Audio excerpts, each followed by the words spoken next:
Bonjour et bienvenue sur TV Land, votre télévision locale. Dans notre édition du jour, il sera question tout d'abord de réfugiés à Vieux-Boucau, d'une journée 100% filles à Saint-Paul-les-Dax, mais surtout de sport avec la rencontre de basket d'Aix-Gamarde contre Golfe-Juan, de run and bike à Messanges et enfin des courses du Seignan. Les migrants sont arrivés à Vieux-Boucau, l'occasion de faire un point sur les moyens mis en œuvre pour leur accueil. Explication par M. Périssa, préfet des Landes. Suite à l'arrivée des réfugiés sur le territoire landais, le préfet était en visite au relais du port d'Albret à Vieux-Boucau afin de se rendre compte du travail effectué pour les accueillir. Il y a vraiment une vraie mobilisation et je crois que c'est certes l'honneur de la France, mais voilà, dans ce département, il y a une réactivité très très forte et je suis très favorablement impressionné par cette mobilisation. Ils sont arrivés, ils avaient fait 12 heures de route, ils étaient à 1200 km de Calais. Donc c'était une phase effectivement d'observation et de test. Et très vite, ils ont compris que c'était vraiment une mise à l'abri, une protection, et qu'on était là pour les aider à élaborer leurs projets. Ils sont rencontrés individuellement pour préparer les rencontres avec les services de l'État, dans le cadre de leur démarche de demande de droit d'asile. Ils réfléchissent à savoir s'ils ont envie de s'engager dans cette démarche en France ou ailleurs. Donc je pense qu'ils font en sorte d'y réfléchir et de se projeter, sachant que la mise à l'abri est prévue pour 5 mois.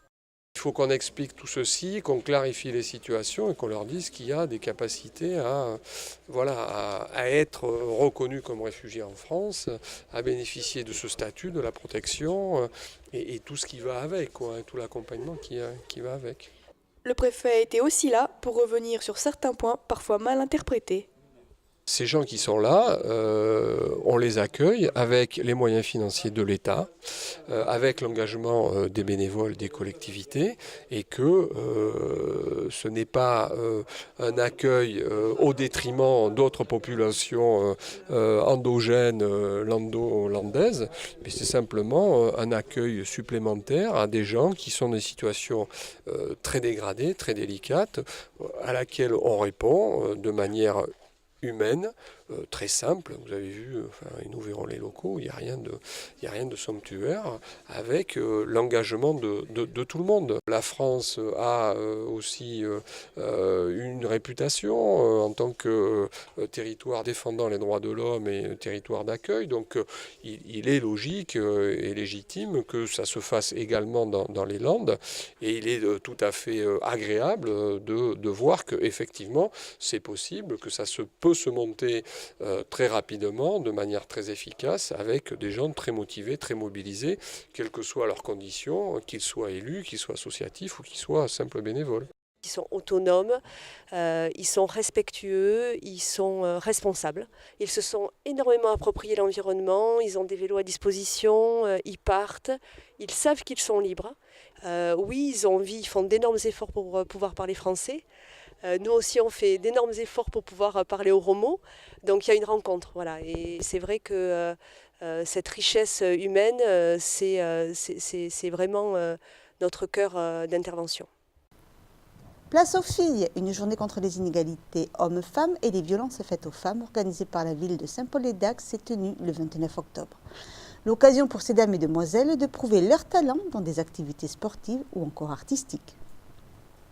Danseuses de hip-hop, footballeuses ou encore skateuses, pour la journée Place aux filles, elles étaient sur tous les fronts et parmi les marraines de l'événement, la championne de surf Alizée Arnaud n'avait pas hésité à venir.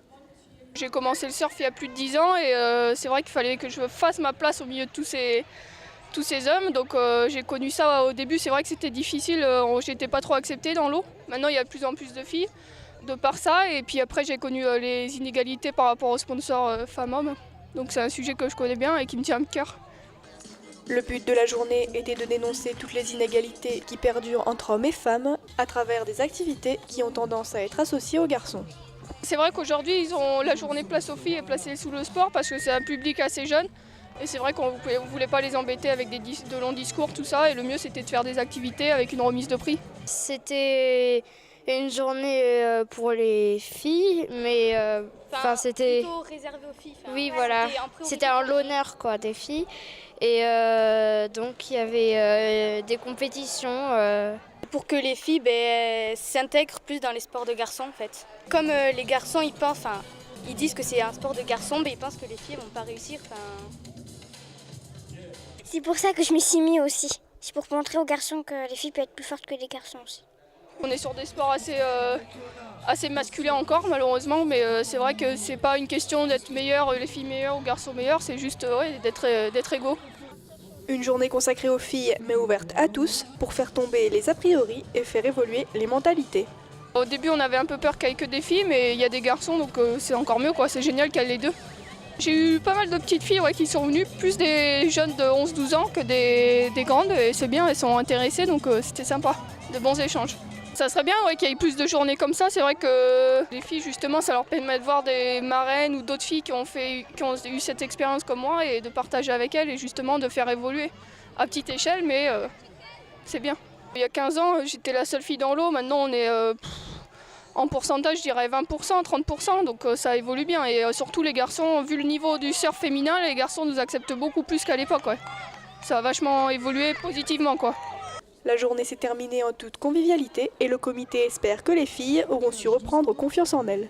Le seul message que je pourrais passer, c'est d'être vraiment persévérante. Et si c'est votre rêve de faire du sport à haut niveau, même si c'est plus un sport entre guillemets masculin, n'hésitez pas, allez-y et ça forgera votre caractère aussi. Vivez vos rêves et continuez les filles. 2 petits points seulement, c'est ce qui a manqué à l'équipe de Dax Gamard pour devenir le leader de sa poule. Un match contre Golfe Juan d'une grande qualité avec des rebondissements. Le suspense en deuxième mi-temps a tenu les spectateurs en haleine jusqu'à la dernière seconde. Image. Union Dax Gamard contre Golfe Juan. Les Landais second de la poule recevaient chez eux les premiers encore jamais vaincus et le match s'annonçait électrique. On s'est préparé avec 3 blessés pendant la semaine, donc c'est compliqué avec l'intégration d'un nouveau joueur aussi. Donc c'était compliqué de travailler cette semaine sur la qualité. On s'est préparé comme toutes les semaines, hein. Quelle que soit l'équipe en face, le plus sérieusement possible, en faisant un peu de vidéo, etc. quoi. La première mi-temps est très compliquée pour l'UDG qui semble avoir des difficultés à rentrer dans le match. Une faiblesse qui profite à Golfe Juan qui prend de l'avance et enchaîne les paniers jusqu'à remporter la première période 43-24. On aurait eu une équipe de Benjamin face à des seniors en première mi-temps. Je pense qu'on a été surpris d'entrer par leur adresse. Et c'est vrai qu'ils marquent un premier tir où on fait une défense parfaite et ils jettent la balle, ça rentre. Peut-être que ça a marqué les joueurs, je ne sais pas. Ensuite, plus rien ne marchait, quoi. J'ai eu l'impression, on a changé des choses, ça n'a pas donné beaucoup de mieux. Et la balle n'a pas trop circulé, mais bon, ça vient aussi du meneur qui vient d'arriver et qui ne connaît pas encore les joueurs avec qui jouer. Donc on a essayé de défendre, de jouer notre jeu, de défendre leur système, leur mouvement. On n'a pas bien respecté les consignes parce qu'on paniquait un peu. Je pense qu'avec l'ampleur du score, on était plus concentrés. Avec un écart de 19 points, la seconde mi-temps s'annonce compliquée pour les Rouges et Noirs. L'UDG crée cependant l'exploit en remontant progressivement le score. Sous pression, Golfe Juan garde malgré tout une légère avance. Ils ont enfin pris conscience qu'ils étaient en train de dormir et de se laisser marcher dessus. Il y a eu beaucoup plus d'intensité, de justesse en défense. On a encore adapté des choses. Parce que j'avais pas fait des très bons choix en première mi-temps. En deuxième mi-temps, j'ai changé et ça a mieux correspondu à l'équipe adverse. On savait qu'on allait un petit peu se faire renverser, bousculer, parce qu'il y a un minimum de révolte. Quand on a 20 points d'écart, c'est normal, quoi. On a monté en intensité, on a joué vraiment notre jeu. Et il nous a manqué un peu d'adresse, je pense. On est encore à 20% à 3 points. Et voilà, cette adresse, elle nous fait défaut depuis le début de l'année. Mais une fois qu'on l'aura retrouvée, je pense que ce sera beaucoup mieux. Pour le public comme pour les joueurs, les dernières secondes sont plus tendues que jamais. Avec 2 tirs pour l'UDG juste avant le coup de sifflet final, le match se termine finalement avec 73-72 pour Golfe Juan. Je vais retenir les choses positives de ce match parce qu'à moins 19 à la mi-temps, on aurait pu complètement lâcher. Et au contraire, on est revenu et ça ne s'est pas fait sur un coup de sang, ça s'est fait progressivement. C'était une super équipe et ils sont premiers, on sait pourquoi. Donc voilà, mais nous on n'est pas loin du niveau, on a encore besoin de progresser et de travailler avec maintenant le groupe au complet. Ils sont remontés, on a 20 points d'avance et on revient à 1 point, 3 points. Bien évidemment, ils m'ont fait peur. Il y a un vrai coach en face avec Denis, c'est très cohérent, c'est du basket qui est très cohérent, il y a de vrais joueurs. C'est du beau basket qu'ils produisent quand même. Je pense que ça va le faire. Je suis très confiant pour la suite malgré la défaite. Quand on joue à ce niveau-là face à l'équipe qui est invaincue pour l'instant, je trouve qu'on montre qu'on est capable. Deuxième édition du Run and Bike de Messanges, une épreuve sportive qui convie les sportifs à partager un moment entre amis ou famille dans les paysages naturels de la commune. Une découverte pour la plupart des participants qui ont su profiter de ce moment pendant des vacances de Toussaint ensoleillées. Lors d'un matin ensoleillé, une quarantaine de personnes ont participé à la seconde édition du Run and Bike de Messanges.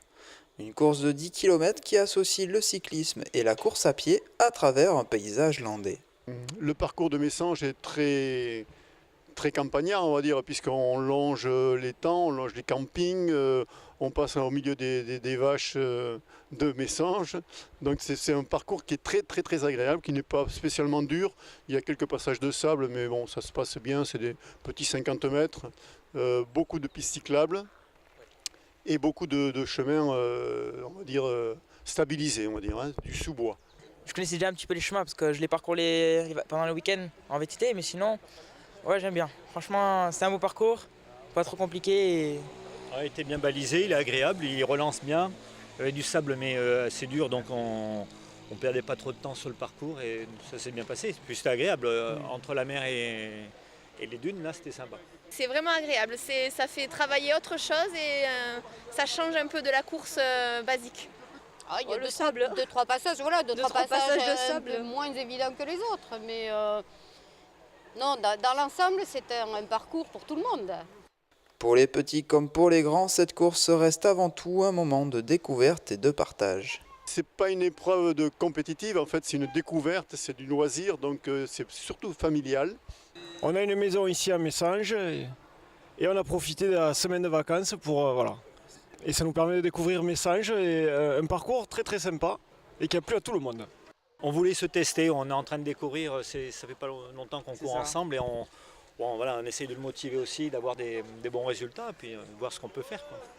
Aller un petit peu, essayer de se surpasser un petit peu et pousser un peu les limites, quoi. Et nous on sort un petit peu du badminton puisque nous avons le président du Soustan Badminton et une joueuse assez assidue. Voilà, donc le club de badminton fait aussi des sorties sportives et ludiques. Bien que ce ne soit pas une vraie compétition, les premiers de cette course ont eu tout de même droit à une récompense. Il y a un classement, il y a quelques petits lots. Cette année, on a fait des petits lots. Il y a 2 ou 3 bons d'achat à Intersport à Saint-Paul-les-Dax. Voilà, c'est un petit peu pour mettre un peu la cerise sur le gâteau. Mais c'est convivial, familial. Voilà le but de notre course aujourd'hui. Retour sur la 25e édition des courses du Seignan qui se sont courues le week-end dernier dans le brouillard. Cette année, un peu plus de 120 coureuses et coureurs ont pris part aux courses du Seignan qui ont gardé la même formule que l'an passé avec le 10 km et le 15 km au départ du bourg de Saint-Barthélemy et une arrivée au fronton en bordure de la Dour. Un tracé sur les petites routes du Seignan qui semble satisfaire les habitués de la course et ceux qui la découvrent. On est venu pour s'amuser, même hier soir on a fait une course le soir. Et là oui, c'est une équipe mixte par contre, de 6 km on a fini deuxième. Et on s'est dit ça a l'air super joli, 15 km, un peu plus long pour nous, c'est bien. Et bon, j'ai gagné là aussi, donc on est super content. C'est une très belle course avec les forêts. C'est vraiment cette zone de Landes à côté de Bayonne. C'est vraiment avec les côtes, c'est un parcours dur quand même. Mais on a trouvé un super beau parcours pour revenir l'année prochaine. J'étais toute seule tout au long du parcours, donc j'ai dû gérer ma course, mais je suis très contente. La dernière course c'était en 2001, je m'en souviens. C'était un 15 km. Voilà, et puis il y avait le temps idéal. Pour nous les anciens c'est bien parce qu'il y avait la fraîcheur, mais le parcours est sélectif, magnifique, à rééditer l'année prochaine. Avec une centaine de coureurs dispersés sur les 10 ou 15 km du tracé, après quelques minutes de course, certains et certaines ont pu se sentir un peu seuls. Sympa, voilà. Il n'y a pas beaucoup de coureurs, mais bon, Pour ceux qui courent peut-être pas assez vite, c'est difficile de se retrouver tout seul au milieu de la pampa, quoi. Seuls ou à plusieurs, beaucoup de participants reviennent d'une année sur l'autre avec différents objectifs. Je suis venu l'année dernière et j'avais fait 3e l'année dernière. Et cette année, je suis revenu parce que franchement, il y a une bonne ambiance. Le parcours, il est super sympa. Chemin, route, côte, descente, tournant. Non, franchement, j'adore. C'est super varié, pas trop technique, donc il est accessible à tous. Franchement, c'est super. Moi, je le conseille. Eh bien, je suis revenue parce que l'année dernière, nous sommes venus pour faire la course, bien entendu. Et je me suis trompée de parcours, donc je me suis fait les 15 km, donc je suis arrivée sur les genoux. Donc cette année, j'ai réitéré, mais j'ai bien fait attention pour faire les 10 km. Et je ne me suis pas trompée.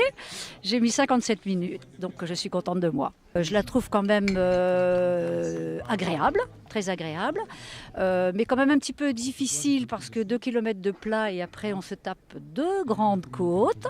Donc on est déjà en souffrance, qu'on essaye de récupérer dans les descentes. Enfin, on a quand même du mal, mais dans l'ensemble, non, très agréable. Très agréable. À refaire l'année prochaine. Comme cette année, l'année dernière on l'avait déjà faite, cette année on s'est méfié des côtes, on était un peu... 10, 15 ou même 1,5 km pour les plus jeunes, les courses du Seignan vous donnent rendez-vous à l'automne prochain. Voilà, cette édition est maintenant terminée. Je vous remercie de votre fidélité. Je vous retrouve mercredi 10 novembre pour votre prochain journal de TV Land, votre télévision locale. Bonne journée à tous.